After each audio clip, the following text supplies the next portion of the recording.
A boy with one eye goes on a journey to discover his past. It's Kubo and the Two Strings. Mafia, wake up, wake up. You have created a monster and it will destroy you.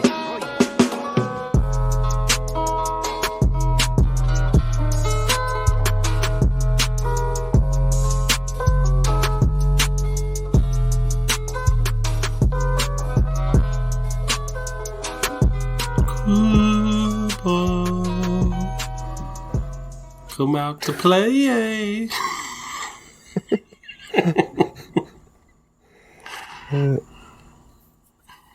I don't get it. What? Warriors. Yeah. Is that what you... Yes. But how's that tie in? How does that tie in? A series of unfortunate events befalls a single man instead of a gang of hoodlums. This is the comparison I never expected. Kubo and the Two Strings paired with the Warriors. Pretty much a remake. Oh my gosh. That's funny. That is funny. Good stuff. Well, welcome back to the Monsters vs. Men podcast. This is the bargain basement of the monster podcasting airwaves, where two friends try to stay alive and stay connected by chatting about weekly monster movies. This week, as we try to stay alive, we're discussing Kubo and the Two Strings, not the Warriors this week. But I am excited for this one, Alex. It's the end of our animated series. We'll have our recap episode, and then the future is slightly hidden from all of us, but we'll figure it out. We'll figure it out. We'll probably maybe MVM Plus today. We'll figure it out. Yeah. We really planned ahead. That's what you can tell from our episodes. Lots of planning going on over here. Lots of planning. Yeah, months and months of planning ahead. Yeah, I've got things lined up for weeks and months. Exactly. All right, man. Well, let's jump into it with the film introduction, shall we? All right. Kubo and the Two Strings marks the end of our animated monster series with its own unique style. Directed by Travis Knight, Kubo and the Two Strings tells the hero's journey of a boy named Kubo as he learns his story and finds his family. But does that journey value style over substance, or does it knock both over the fence? Ooh. What do you think, Alex? I think Kubo overall knocks both over the fence. It's a pretty interesting film from beginning to end. You know, the art style and music are just as exciting as a lot of the story elements and the characters. For the most part, I think this film fires on all cylinders. Even its credits are capped off with that awesome song. I forgot who sings it. But there are some issues here that do drag the film down a little bit.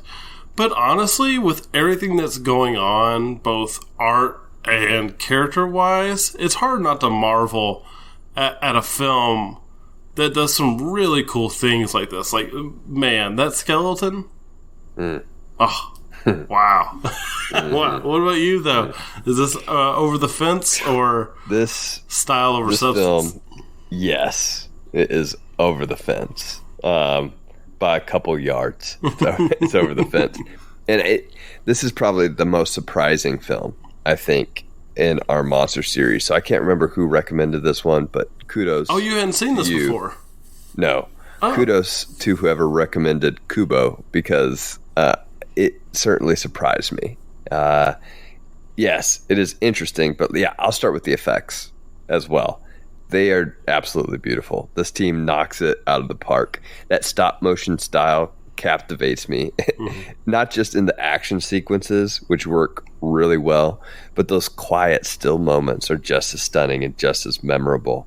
You also have to love kind of the storytelling elements where they use the paper mache in that way. It reminds me of what's the film that we watched, Alex, that was about the boy with the grief? Monster Calls. monster calls, right? In some ways with those storytelling elements. I loved kind of the meta aspect of this film, and those meta sequences were really cool. After my gripes with Hotel Transylvania last week with there not being enough horror element, I think we do get some of that horror element back that we've encountered in most of these animated monster films. Those sisters are incredibly creepy, and that monster skeleton kaiju that you mentioned is definitely frightening. So I'm glad we got back to that element here this week. Mm-hmm. Yeah, it's good. It's good to have it back. It's good that our children's movies have horror in them. Have to. Yeah, and there's, like you said, there's just a lot. There's a good bit to say here that's positive. So, again, I kind of want to focus on these characters. I think they really work here. I don't think there's a single character in here that I don't think is executed really well. You know, the film foreshadows pretty early that Monkey and Beetle are actually his parents. I mean, I think it'd be pretty hard to miss that before the reveal. And I think that that's okay. And they play off each other. What I really like about those two characters is that they play off of each other so well. And they're like just this really cute couple, you know. Hanzo / Beetle is really funny. And the way he plays around and his goofiness really lifts Monkey's character as well and kind of gets her to be a little less cold. And then they make together they make a perfect pair to be like Kubo's parents, right? And make him happy and have fun and all these things. And then we get these other characters, probably the most shallow but it's okay characters, and that's the creepy sisters. It's okay that they're shallow because it actually makes them more creepy, probably. Really. They're so well done. I love the vibe. It's just the aura change of the movie every time they come into the scene with their weird echoey voices. I love how they just look the exact same as each other, too. Just adds that extra layer of creepiness. And I also appreciate that the film ends by going back to one of the most special moments of the movie, and that's the town, where we spend a lot of our time. We see Kubo do probably my favorite sequence of the whole movie, where he tells his story in front of the townsfolk. I like that we actually get to go back and revisit that because we leave those characters alone for a really long time. So to revisit the beginning location of the film is pretty nice bit of the story, because, you know, after those characters have gone, it's nice to have them have a say in how this movie ends in a lot of ways. I think that that's really cool. You know, all these people that have kind of helped maybe raise Kubo are having a bit of a say in what happens to his grandfather, or the Moon King. And I like that they all circle around to cheer him on. Because, you know, because I was really missing the old lady. She's so funny. It's so great. And so it was so great to have her back, because I thought maybe we had swept that character to the side, because it's been I saw this movie when it came out in theaters, and I couldn't remember if she came back or not.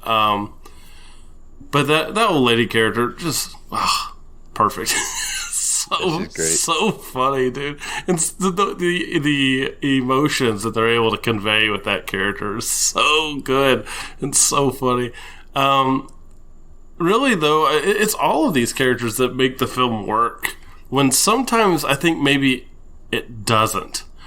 And maybe I'll get into that a bit more later, but I didn't even mention the Moon King really here, but, you know, he's also great, and I love the finale and resolution for that character as well. What about you, Eric? Are you seem to like this movie quite a bit. Yeah, absolutely. I mean, the characters are almost all great and memorable. So I'm with you in your assessment of them. I agree. I think it's pretty obvious early on that the Monkey and Beetle are mom and dad, but I love the journey to get there and to see Kubo's journey to get there. And that's what it's all about. I'll also, before I get back to that, the sisters real quick.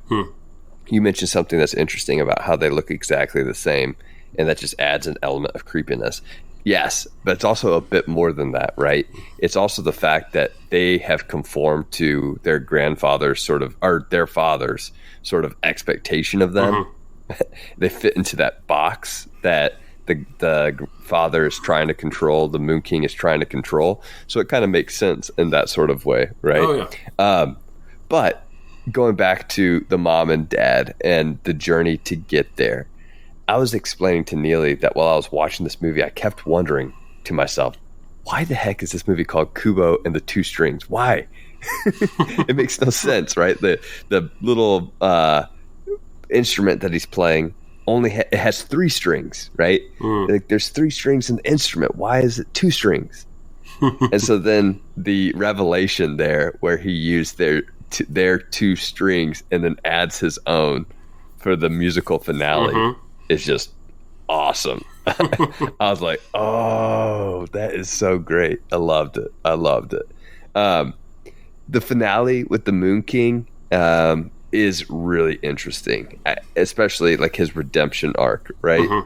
I read a critique of that ending saying that, the town's just lying to this man instead of making him confront his past and redeem his past. But I don't think the movie is trying to say that his past is forgotten. It's just that isn't the thematic tie of the movie, which the tie of the movie isn't the sins of our past, but it's the way that our memories can tie us to our past and shape our present, right? So through their forgiveness, the townspeople help rewrite his story. They give him a new story, one he surely never had before, in order that he can live alongside them in the present and create new memories with Kubo. Now, does that work in the real world? Does that happen? No. But that's not the point, right? That's not the thematic point that's trying to be made. The point is speaking a new story into existence, which is what this film is all about, which is what redeems. It's not the grandfather that redeems himself at the end.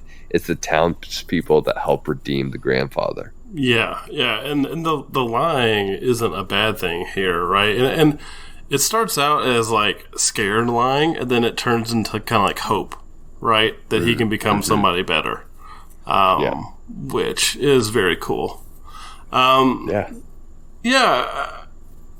mean, most of this movie for me is pretty flawless, including that ending, the art direction. Honestly, I have no complaints about any of the filmmaking of this movie. Again, I want to hit on that skeleton puppet reveal at the end of the film that, this isn't CGI. This is an actual puppet. Like, it's absolutely incredible. And I just, want to sit through the special features for this film just to understand how all of it was really done. What is CG? What is not? What is, I just want to understand all of it. And Have you seen Pinocchio yet, Alex? No, not the new one.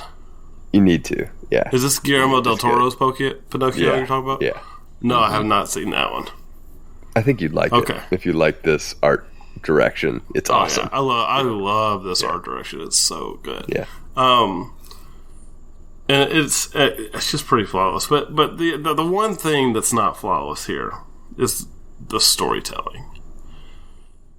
It's kind of a miss in some ways. Yes, the overall story is compelling and pretty effective in a lot of ways. In other ways, it's kind of strangely muddled.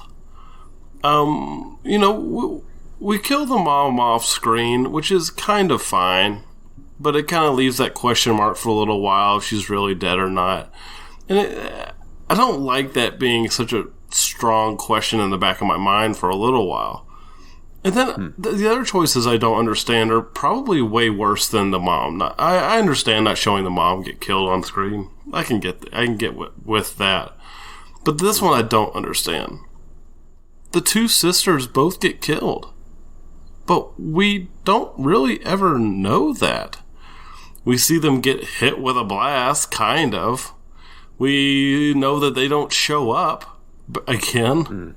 So I guess they're gone.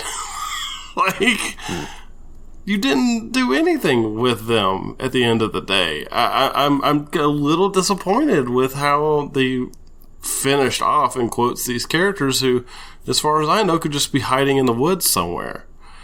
But we just have to make assumptions based on where the rest of the movie goes. And then, killing off Beetle so suddenly after the revelation that he was Kubo's dad. And then, Monkey there's this big build-up with Monkey, like, oh, it's your turn to take care of Kubo now, blah, blah, blah. And then, very suddenly, while she's building it all up, he gets killed. And just stabbed in the back by one of the sisters. And it's so sudden and unemotional in a lot of ways that it doesn't feel like he's really dead. Because there's just no oomph there. Because we just kind of drop it. We're like, oh, Kubo's sad for a minute, but it's like, it's hard to believe that this character, who's a samurai, just died instantaneously when he was stabbed, and it just stays slumped over in the background as Kubo walks off. It's weird. It's too abrupt and emotionless, honestly, and honestly, that scene really bothers me.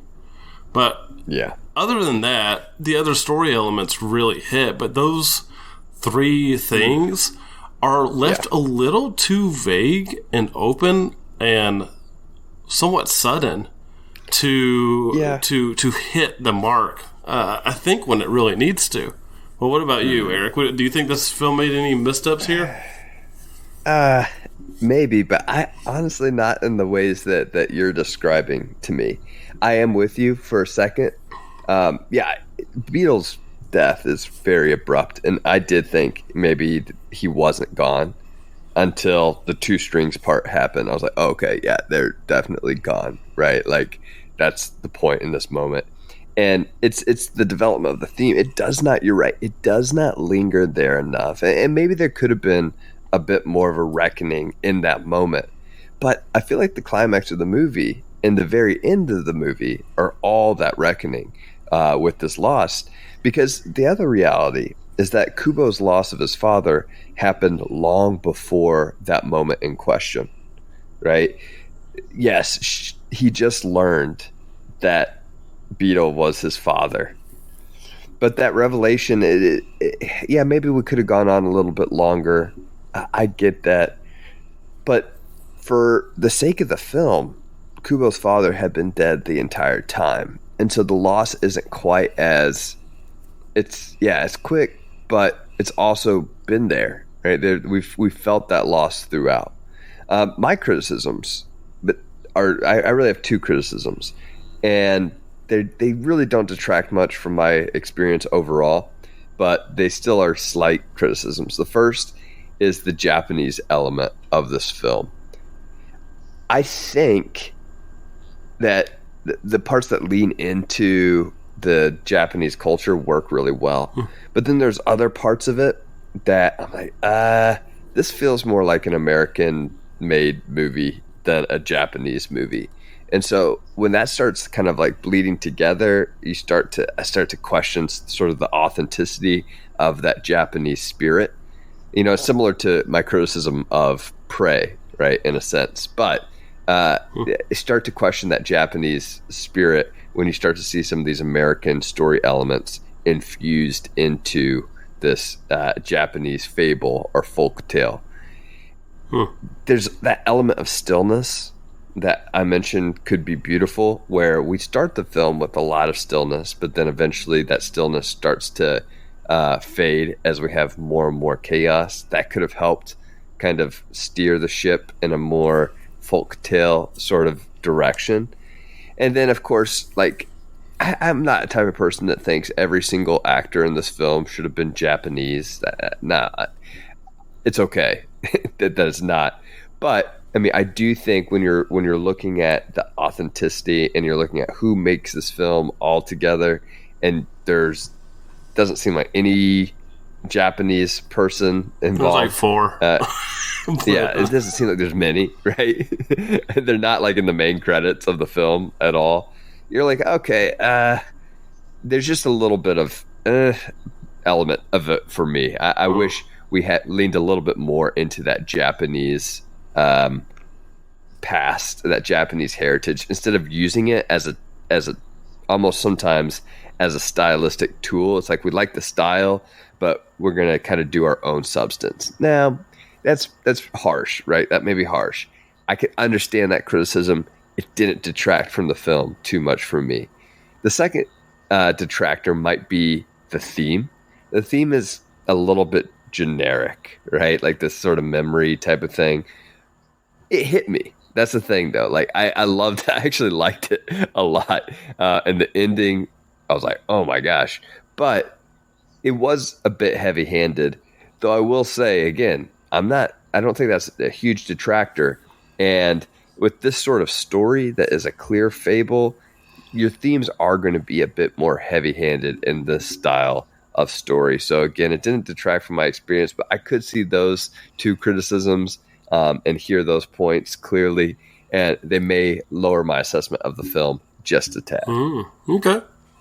Eric, what's on MVM Plus this week? MVM Plus? Oh, we'll see. We'll probably talk about the future of Monsters vs. Men, where we're heading, what we're going to do. We'll catch up, see if you've watched anything in this past week. I'm sure you have. But yeah, it'll be a good time no matter what. Okay. All right. Sounds good. That's over at patreon.com/MVM pod. All right. Compelling character award. Who you got, Alex? I had Mother. Very cool character, ran away from her father because she didn't want to be into this creepy conformist cult. And her whole little story and her weird arc where she's unable to function during the daytime, but at night she comes alive was really interesting and sad. Really poignant moments there. And then also, her character as Monkey as she begins to warm up. It's just really cool. So I would have liked to see even more of Mother in this movie, but she's in it a good bit, so I can't complain. No, I love Mother. You probably took my character. Mother's awesome for sure. Mine is Moon King, though. Right? I am a bit curious about Moon King's past, grandfather's past, what made him into the way that he is. But there's a complexity there still, in the dream sequence where we're not sure who it is. We can make assumptions, right? We kind of know more than Kubo. So, yeah, I think that the grandfather's past has a whole lot of backstory that could have been explored, but it still makes him into a compelling character. Mm-hmm. Yeah. The fact that he is somehow redeemable, right? Yep. Shows that there is a history that led him down the way he went, which is really cool. It's good. No, it is good.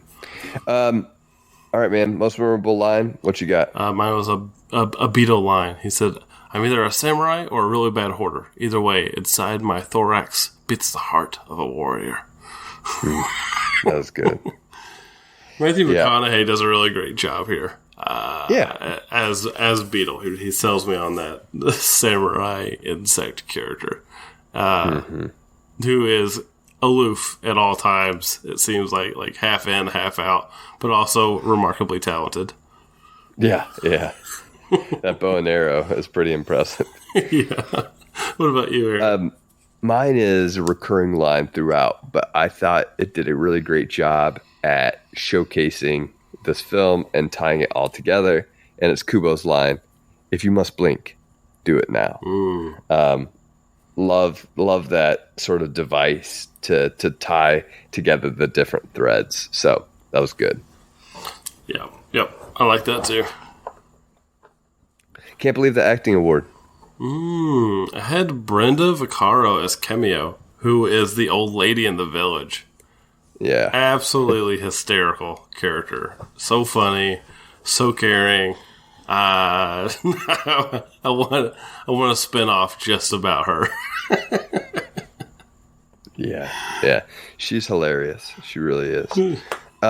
Mine is Rooney Mara as the sisters. The sisters are incredibly creepy. I had no idea it was Rooney Mara, right? No idea.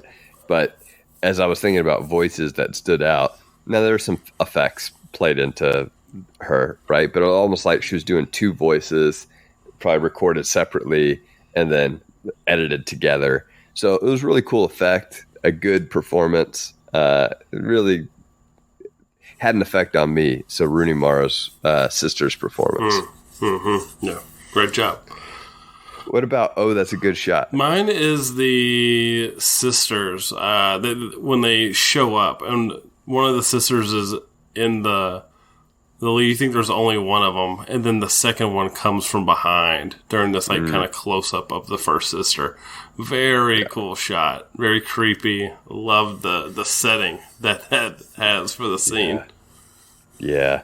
You basically took my shot right there, Alex. Now, mine, the one I was going to choose, I'm not going to choose it because it's so close. It's actually kind of like when you see the sister from a distance. And right before then, I think it's either right before or after. And you see it from a distance, and you're like, "What is that?" Right? Like the very first appearance. It's creepy as all get out. But yeah, that was a great moment. But I'll take one of those. Me, Alex. I've got to take the kind of the sunset shot from the mountain overlook where Kubo and his mother live. I always will be a sucker for that sunset coloring. Yeah, it's a good shot. Unique award, Alex. What you got? My unique award is best storytelling moment, also known as the best paper moment. And this is just Kubo doing his whole story, where they're doing all this whole sequence with the samurai. I love some of the sequences where like he'll chop a character's head off, like the paper chicken. Dragon, and then like they cover the kid's eyes because it is like super violent, but it's just paper. Yeah, it's funny. It's really funny. That whole sequence is just great. I could have watched the whole movie in that style. Yeah, right. Yeah, it was really cool. What about you? Mine was the Hold Back Emotion Award, and really it was just like the final moments of the movie. I was like, oh my gosh, I did not expect this to pack that much of a punch. Like the whole movie overall kind of culminating in that moment where you see Kubo's mom and dad together with him, in their like healthy, restored form, as this sort of like memory, this sort of spirit that's with Kubo. Like again, heavy-handed, meant to be emotionally gutting. Yes. Did it work on me? Yes, for sure. So I love that ending of the movie. Yeah, it's really good. Really good. Yeah, man. Final thoughts and tiered rating. What you thinking about this one, Alex? Yeah, I think this is a really, really good one. Just for almost art style alone,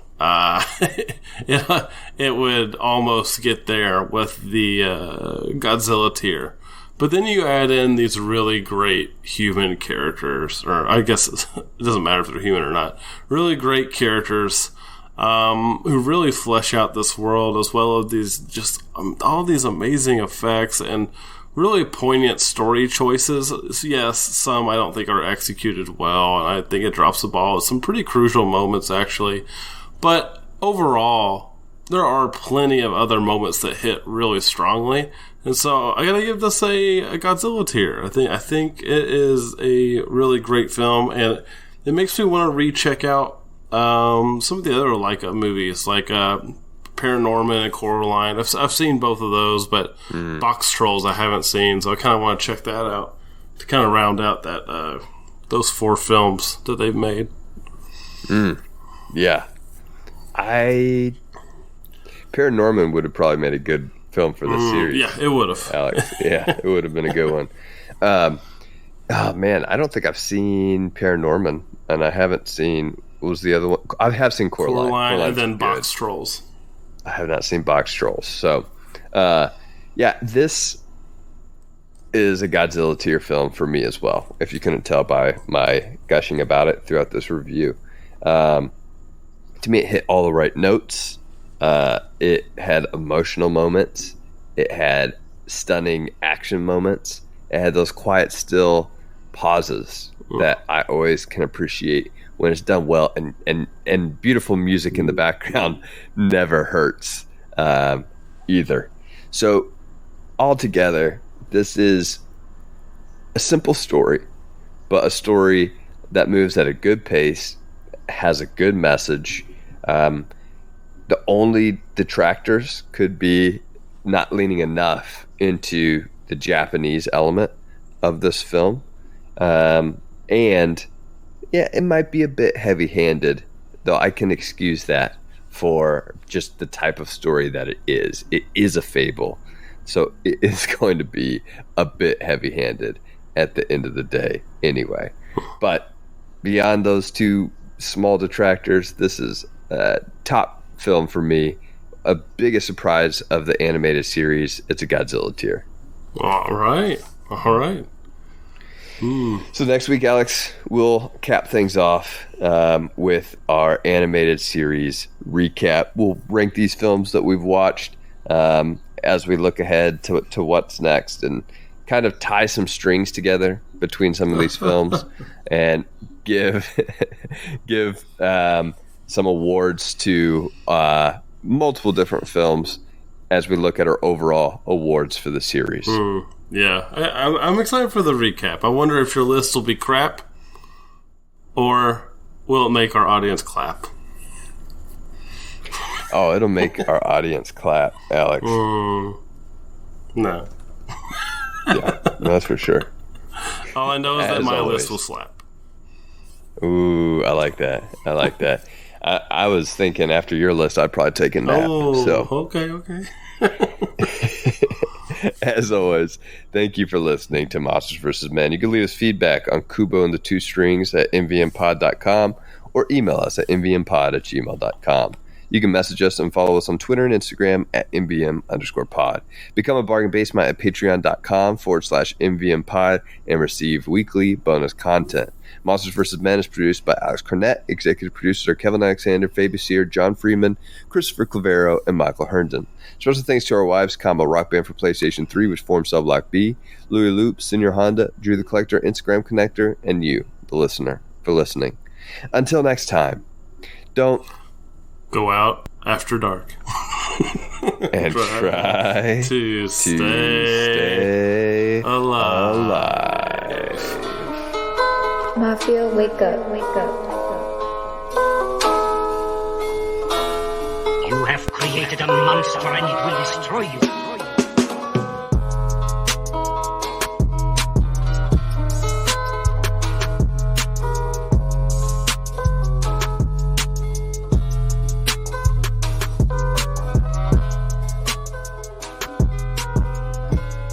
Eric, what's on MVM Plus this week? MVM Plus? Oh, we'll see. But yeah, it'll be a good time no matter what.